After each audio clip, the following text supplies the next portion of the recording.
What would you like? Would you like Ukrainian troops marching into Russia, which, if the Russian forces continue to perform as poorly as they have so far? Mr. Bolton, I would like for us to be grounded in reality. Day 1050 of the 3-day war. In this episode, we're taking a look at the offensive operations in Kursk and a brief update on the rest of the frontline activities. Ukrainian forces recently made tactical advances amid continued intensified offensive operations in the Ukrainian salient in Kursk Oblast on January the 6th. Geolocated footage published on January the 5th and 6th indicates that Ukrainian forces recently advanced in southern Berdyn, central Ruskoy, Peretroy, and central Novinsky. Absolutely. Well, the first thing I want to say is that the situation is still unfolding quite rapidly. This only just began yesterday around January 5th. So we're still figuring out what we know exactly. But we do know is that the Ukrainians, after several months of being on the defensive in Kursk, they have resumed offensive operations in Kursk, and they have been making some tactical gains, that is, small gains at the tactical level of war, not any sort of major gains to begin with. Yesterday, we observed geolocated footage, combat footage and satellite imagery that confirmed that the Ukrainians managed to advance their front line in the northeastern sector of the Kursk salient towards a current frontline village called Berdyn. That's where the current fighting is happening. As of this morning, January 6th, the Russian Ministry of Defense claims that they have stopped the Ukrainian attack in the direction of Berdyn, but that remains inconclusive as the fighting continues. Yesterday, we saw some Ukrainian vehicles make it actually into the southern part of Berdyn, not just the outskirts of the town, but actually into the part of the town, and the fighting is ongoing.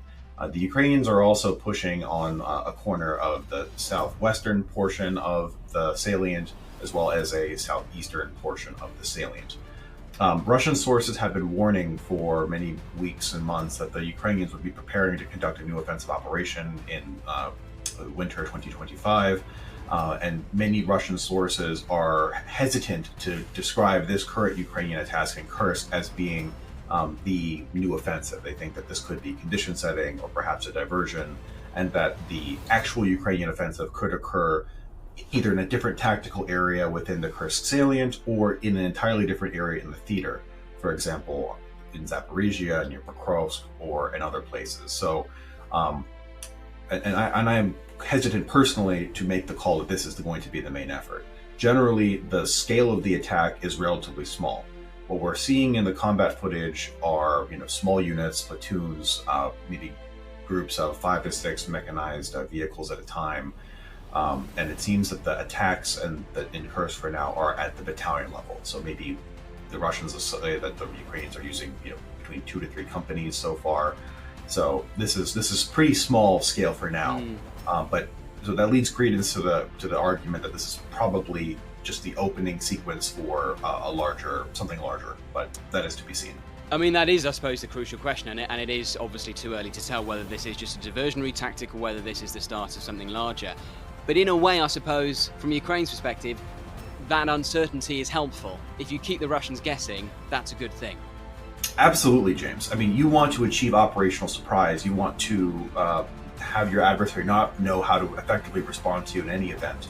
The whole reason the Ukrainians are in Kursk in the first place is because they achieved operational surprise back in August of 24 when they went in and managed to go 35, 40 kilometers in the span of just a couple of days relatively quickly.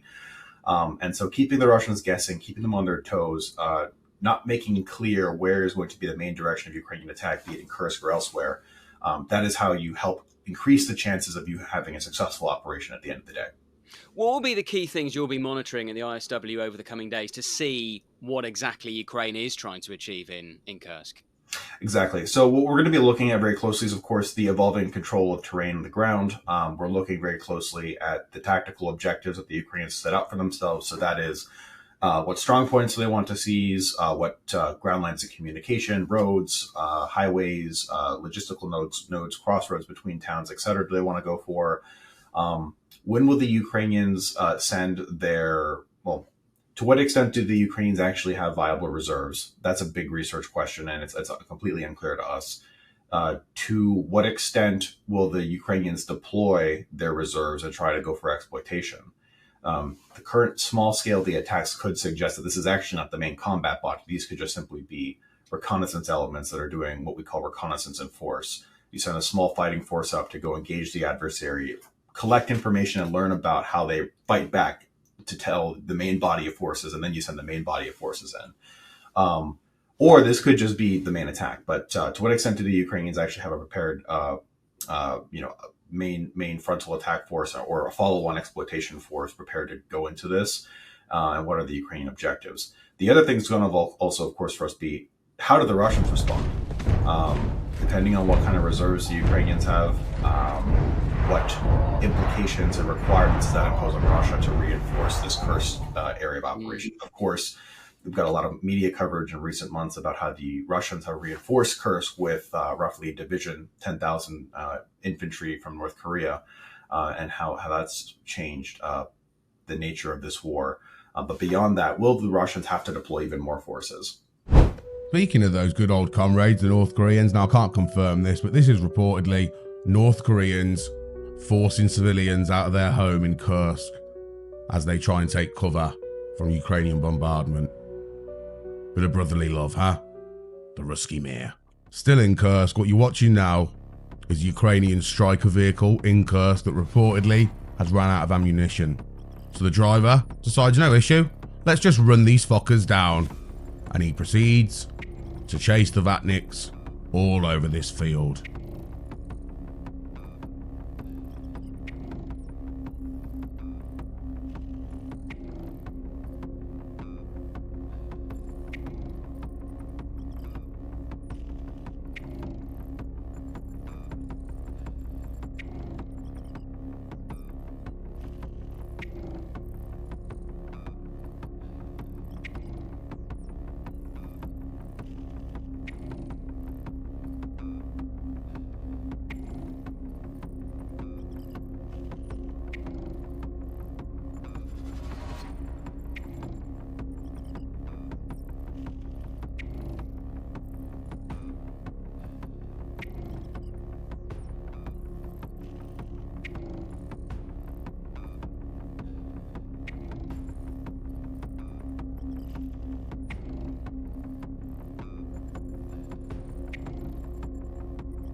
Ukrainian forces may be continuing to conduct long-range strikes against Russian rear areas in Kursk Oblast as part of efforts to use integrated strike capabilities to support ground operations.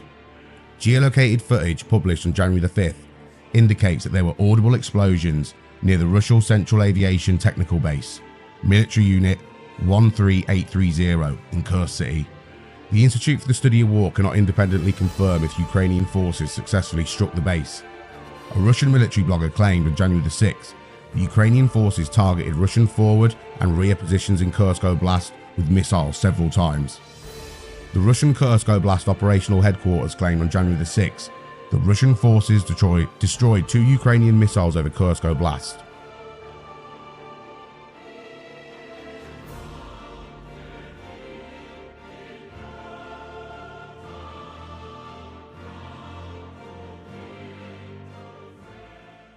Key takeaways: Ukrainian forces resumed offensive operations in at least 3 areas within the Ukrainian salient in Kursk Oblast and made tactical advances on January 5th.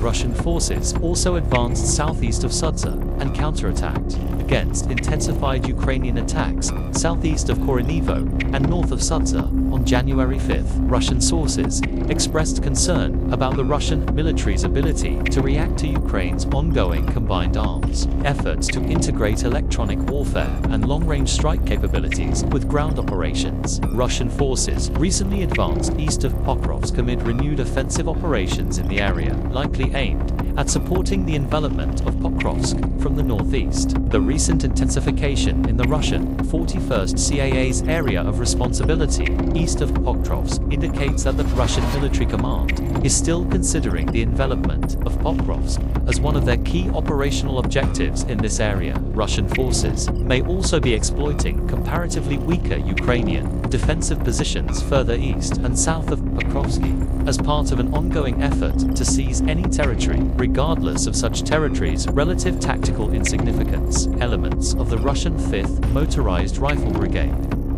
51st CA, formerly 1st Donetsk People's Republic Army Corps, are reportedly split between the Pokrovsk and Kharkov directions, Russia's two most prioritized sectors of the front line. Russian forces recently advanced near Borova, Toretsk, Pokrovsk, and Kharkov. Ukrainian forces recently advanced in the Kursk salient and regained lost positions near Chasiv Yar.